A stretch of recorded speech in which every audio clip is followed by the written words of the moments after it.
हर हर महादेव, जय भोलेनाथ। नमस्कार, मैं साधना पांडे सुगम मार्गदर्शन पे आपका स्वागत करती हूँ। दोस्तों, आज की वीडियो है पशुपति व्रत के बारे में।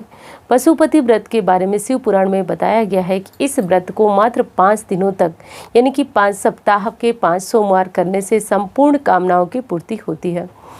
तो दोस्तों, इसमें कुछ विशेष नियमों का वर्णन किया गया है। उन नियमों के बारे में मैं आज आपसे बात करूंगी, क्योंकि हो सकता है आप यदि नियम विहीन व्रत कर रहे होंगे तो एक बार आप इस व्रत को पूर्ण कर उद्यापन कर चुके होंगे, 2 बार कर चुके होंगे, लेकिन आपके काम पूर्ण नहीं हो रहे होंगे।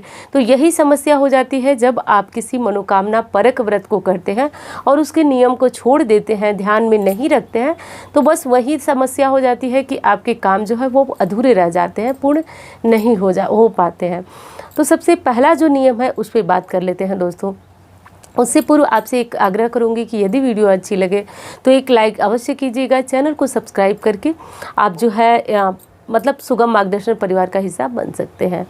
तो दोस्तों, सबसे पहला जो नियम है वो देखिए, ये नियम तो पशुपति व्रत के लिए नहीं, संपूर्ण व्रत के लिए है।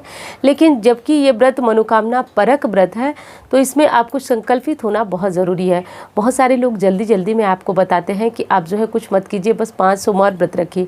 लेकिन शिव पुराण में स्पष्ट लिखा गया है कि सर्वप्रथम पहले दिन, व्रत के प्रथम दिन ही आपको संकल्पित होना पड़ता है, संकल्प लेना पड़ता है। संकल्प लेना मतलब कि ये बहुत बड़ा कोई प्रोसेस नहीं है कि जिसको करने में आपको बहुत सारी समस्याओं का सामना करना पड़े। बस हाथ में जल फूल लेना है, थोड़ा सा अक्षत लेना है और जहाँ पे आप ये पूजा कर रहे हैं वहीं पे बैठ करके संकल्प ले लें और ये अपना संकल्प जो आपने लिया है वो गणेश जी के सामने छोड़ दें।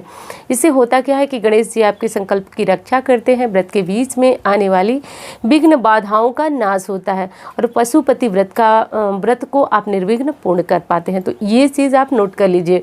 हो सकता है लोग जल्दी जल्दी में आपको बताना भूल जाते हों, लेकिन नियम के अंतर्गत ये सबसे पहला नियम है पशुपति व्रत का। और यदि आपके पास शिव पुराण है तो आप पढ़कर देख लें, यह नियम आपको प्रथम में ही प्राप्त होगा। दूसरे नियम की बात करूं दोस्तों, तो सबसे पहली चीज़ है कि जब आप किसी भी शिवालय में पशुपति व्रत करें, वैसे तो देखिए शिव पुराण में लिखा गया है कि ये व्रत वहाँ करना चाहिए जो शिव का क्षेत्र हो। शिव का क्षेत्र मतलब आप समझ रहे हैं, जैसे कि जहाँ पे ज्योतिर्लिंग हो या फिर शिव जी का कोई विशेष मंदिर हो, वहाँ पे करना चाहिए। लेकिन ऐसा संभव नहीं है हम सभी के लिए। हम सभी अपने अपने घरों में रहते हैं और हमारी इच्छा होती है कि हम 5 व्रत कर लें और हमारी मनोकामना पूर्ण हो जाए। तो ऐसे में कोशिश करें कि घर के शिवलिंग के पास, घर के शिवलिंग में ये पूजा अभिषेक करने से ध्यान रखें कि घर के शिवलिंग में आप इस पूजन को न करें। किसी भांति यदि आपको लगता है कि आप मंदिर नहीं जा सकते हैं, शिवलिंग आपके घर से बहुत दूर है, तो ऐसी स्थिति में आप एक काम कर सकते हैं कि घर पे आप मिट्टी का शिवलिंग स्वयं निर्माण करें, उनका पूजन करें, विसर्जन करें। और यदि आपको शिवलिंग निर्माण करने में समस्या आती है, उसके नियमों के बारे में आपको जानकारी चाहिए, तो आपको मेरे जो फर्स्ट चैनल है मार्गदर्शन, उससे आप ले सकते हैं जानकारी। उस पर विधि विधान से बताया गया है कि शिवलिंग का निर्माण करें, कैसे करें, विसर्जन कैसे करें, तो संपूर्ण जानकारियाँ वहाँ से प्राप्त कर सकते हैं। तो इस प्रकार आप जो है शिवलिंग का निर्माण घर पे करके कर सकते हैं। लेकिन विशेष स्थान जो मैंने बताया कि वो बताया गया है शिव के विशेष क्षेत्र में, यानी कि विशेष क्षेत्र जो उनका प्रसिद्ध मंदिर हो वहाँ पे, और वो नहीं कर सकते तो किसी शिवालय में जाकर कर सकते हैं इस पूजन को। अगले नियम की बात करें दोस्तों, तो महादेव का जब भी पूजन करें, यदि महिला कर रही हैं या पुरुष करें तो पूरी कोशिश हो कि आप श्वेत वस्त्र धारण करें, सफ़ेद वस्त्र धारण करें। महिला करें तो एक चीज़ का ध्यान रखें, सफ़ेद तो नहीं धारण कर सकते हैं, लेकिन हल्का क्रीम कलर, हल्का गुलाबी रंग, हल्का हरा रंग, इस तरह के वस्त्र आप धारण करें। सब मिलाकर कहने का अर्थ है कि आप जो भी वस्त्र धारण करें वो बहुत गहरे रंग के ना धारण करें, क्योंकि कहा जाता है कि शिव जी वैरागी हैं और गहरी रंग के जो सामान होते हैं, जो चीज़ होते हैं, उनका उसमें रुझान कम होता है। इसलिए शिव भक्त शिव पूजा करते समय हल्के रंग के वस्त्रों का चुनाव करते हैं। एक चीज़ का और ध्यान रखिएगा कि यदि आप महिला हैं तो अपने वस्त्र को जो है चूहे के कतरन या फिर ऐसा वस्त्र न पहने जो कि आप अपवित्र हो, इस चीज़ का ज़्यादा ध्यान रखिएगा। चूहे के कतरे हुए वस्त्र यदि पहनकर पूजा करते हैं तो ये शुभ नहीं माना जाता है। तो ये चीज़ तो हर पूजा के लिए लागू होती है कि चूहे के कतरे, जले, इस तरह या फिर फटे वस्त्र पहनकर हमें पूजन नहीं करना चाहिए। फटे वस्त्र तो वैसे अपनी दैनिक दिनचर्या में भी कभी नहीं पहनना चाहिए, क्योंकि इससे आपके नवग्रह जो है बिगड़ जाते हैं, खराब हो जाते हैं। तो इस चीज़ का ध्यान रखिएगा दोस्तों। अगले नियम की बात करूँ तो जो व्रत का आप फलाहार लेते हैं, देखिए नियम तो ये बताया गया है कि आप सुबह से ही सुबह में जब पूजा अभिषेक करके आते हैं उसके बाद आप फलाहार का सेवन कर सकते हैं। संध्या समय आप जो है एक अपने भोग का हिस्सा जैसे कि 3 हिस्से हम करते हैं मंदिर में ले जा करके, तो 1 हिस्सा अपने साथ ले आते हैं, 2 हिस्सा हम मंदिर में छोड़ देते हैं। तो 1 हिस्सा जो होता है उसी को शाम को खा करके आपको रहना चाहिए। लेकिन समस्या तब होती है जब आपकी शारीरिक स्थिति सही नहीं है, बहुत ज़्यादा कमजोरी है, तो ऐसी स्थिति में आप जो है मीठा भोजन ग्रहण कर सकते हैं। और नमक का त्याग करें तो बहुत ज़्यादा उत्तम है। ये सिर्फ पशुपति व्रत के लिए नहीं कह रही हूँ मैं, ये हर व्रतों के लिए बहुत ज़्यादा श्रेष्ठ होता है नमक का त्याग करना। लेकिन दोस्तों कहा गया है कि शारीरिक क्षमता नहीं है तो बात ही अलग है, लेकिन नमक न खाएं। इस व्रत में ये विशेष चीज़ें बताई गई हैं।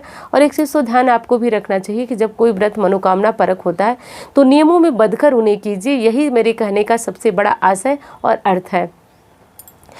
अगले नियम की बात करूं दोस्तों कि आप जो है जो भी फलाहार करते हैं वो सीमित मात्रा में करें। बहुत ज़्यादा मतलब पेट भर करके खाना खाना मना है। क्यों मना है बता रही हूँ मैं कि देखिए, आप जो है इस समय एक साधना कर रहे हैं, आप एक तपस्या कर रहे हैं, और तपस्या के दौरान बहुत अधिक भोजन लेना, बहुत अधिक नींद लेना, इस तरह की चीज़ों से आलस्य पैदा होता है। और कहा जाता है कि शिव भक्ति के मार्ग में बहुत ज़्यादा रोड़े आते हैं, अवरुद्ध होता है शिव भक्ति का मार्ग। तो इसलिए शिव पुराण में स्पष्ट रूप से बताया गया है कि व्रत के दौरान जो भी फलाहार हो वो हल्का हो, गरिष्ठ बिल्कुल नहीं होना चाहिए। कहा जाता है कि व्रती को गरिष्ठ भोजन से बचना चाहिए। गरिष्ठ का मतलब आप समझ रहे हैं, बासी भोजन से बचना चाहिए। और बासी का मतलब कि भारी, जैसे कि कुछ ऐसी चीज़ें जिसे खा लेने के बाद बहुत नींद आती है, इस तरह के भोजन से भी व्रत भंग होता है, तो ऐसा मत कीजिएगा। तो दोस्तों ये कुछ महत्वपूर्ण जो जानकारियां थी, जो नियम था, वो मैंने आपको बताई। अब एक चीज़ और आपको बताऊंगी कि व्रत में आप जो मीठा बनाते हैं तो इस मीठे में यदि आप अनाज का सेवन करते हैं तो आप खीर भगवान को चढ़ा सकते हैं। खीर के साथ साथ आप आलू का हलवा, सिंघाड़े का हलवा, साबूदाने की खीर भी चढ़ा सकते हैं। क्योंकि हर कोई व्रत का यही नियम है कि शाम को आप भोजन के बजाय आप जो है फलाहार लेना ज़्यादा उचित बताया गया। लेकिन जब शारीरिक स्थिति सही नहीं है तो आप ऐसे में फलाहार ले सकते हैं, भोजन ले सकते हैं, मीठा भोजन कर लें आप। लेकिन आप मीठा भोजन नहीं कर रहे हैं, फलाहार कर रहे हैं, तो सबसे उपयुक्त है आप जो है साबूदाने की खीर बना लें और ले जाकर मंदिर में इसे चढ़ाएं। और जैसा कि 1 हिस्सा बचाकर लाना है, और जो आप ला रहे हैं वो आप स्वयं ही ग्रहण करें। परिवार के अन्य सदस्यों को ये भोग आपको नहीं देना है। ऐसा माना जाता है दोस्तों कि ये पशुपति व्रत जो है भगवान भोलेनाथ के 5 मुखों के स्वरूप, पाशुपत स्वरूप की आराधना का होता है। तो अगले नियम में ये ध्यान रखना है, जैसा कि मैंने बताया कि आप किसी भी शिवलिंग पे पूजा करें, नाम आपको पाशुपति महादेव का लेना है और उनके 5 मुखों के स्वरूप को आपको ध्यान रखना चाहिए। दोस्तों इसी को ध्यान रखते हुए शाम को जो पूजा विधि होती है उसमें 5 दिए जलाने का विधान है। शिव पुराण में तो यहाँ तक कहा गया है कि जो भी सामग्रियाँ हम अर्पित करते हैं वो 5 की संख्या में अर्पित करना चाहिए। क्यों अर्पित करना चाहिए? तो स्पष्ट रूप से लिखा हुआ है कि शिव जी के 5 मुखों के स्वरूप को ध्यान में रखते हुए मानव को 5 सामग्रियों से शिव की पूजा करनी चाहिए पाशुपति व्रत के अंतर्गत। तो इस तरह के नियम जो है दोस्तों वो आपको ध्यान रखना चाहिए। एक काम और करना चाहिए इस व्रत में कि इस व्रत में आप दिन में शयन ना करें। क्योंकि मैं बता रही हूँ, देखिए शिव पुराण में तो इतनी विस्तृत इस व्रत की महिमा चर्चा बताई गई है और ये आवश्यक नहीं है कि आप सिर्फ सोमवार इस व्रत को रखें। इस व्रत के और सारे विशेष नियम है, लेकिन जैसा कि बहुत ज़्यादा प्रचलित है कि सिर्फ लोग सोमवार को ही रखते हैं, लेकिन व्रत के नियम जो है वो एक लगातार ऐसे ही हैं। जैसा कि आप चाहे साप्ताहिक रख रहे हैं या तिथिवार के अनुसार रख रहे हैं, तो इस तरह के नियम जो है आपको ज़रूर पालन करना चाहिए। अगले नियम की बात करें दोस्तों, तो जो आप थाली ले जाते हैं उस थाली में आपको महादेव के लिए भस्म या फिर उनके पवित्र आंकड़े इत्यादि ज़रूर रखें। कहने का मेरा अर्थ है कि महादेव को ऐसी चीज़ें ज़रूर रखें जिससे उनकी प्रसन्नता हो, वो प्रसन्न हो, ताकि भक्त के दुख दूर कर सके, संकट दूर कर सके। इसमें विशेष चीज़ जो कही गई है, समी का पुष्प कहा गया है।